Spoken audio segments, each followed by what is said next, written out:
இன்றே சப்ஸ்கிரைப் செய்து உங்கள் ஃபேவரட் ஷோகளை காணுங்கள். ஆமா, உனக்கு வீராவை பிடிக்கும் தானே?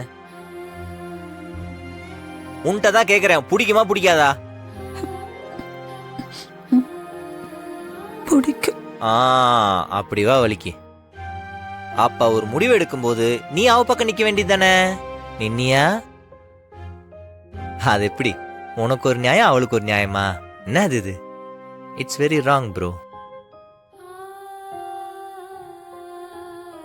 என்ன பதிலே காணோம்? உண்மைய பேசினா உடனே உரைக்குதோ? உரைச்சா சரி, தப்பு இல்ல. உரைக்கணும் தானே கேட்கறதே. இங்க பார்த்த எல்லா உறவுலையும் இந்த மாதிரி ஒரு இடம் வரும்.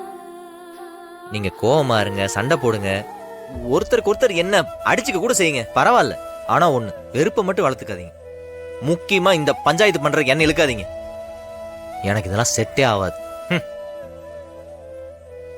இப்ப எனக்கும் என் பொண்டாட்டிக்கு சண்டைனா நான் என்ன பஞ்சாயத்தா கூட்டிக்கிட்டு இருக்கேன்? 4 பேர்த்த கூட்டு வந்துச்சு பேசணும் நான் சொல்லிட்டு இருக்கேன். அவ என்ன அவமானப்படுத்துவா, என்ன அவ அவமானப்படுத்துவா, இவ்வளவுதான். அந்த மாதிரி இதெல்லாம் கேஷுவலா ஜாலியா எடுத்துட்டு போகணும். அதை விட்டுட்டு அவங்க கஞ்சி வைப்பாங்களாம், அது இவங்களுக்கு பிடிக்காதான்.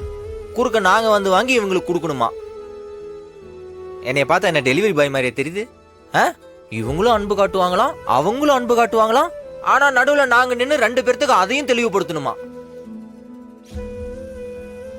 இந்த வேலையை என்கிட்ட வச்சுக்காதீங்க, ஆளை விடுங்க சாமி. ஹாஸ்பிட்டல் எப்போ போகணும்னு சொல்லு, கூட்டு போறேன். இல்லாட்டி இப்படியே முறைச்சிக்கிட்டே உட்காந்துரு. நான் வளர்த்த புள்ள எவ்வளவு பக்குவமா இருக்கு. இந்த பக்குவம் எனக்கு இல்லை.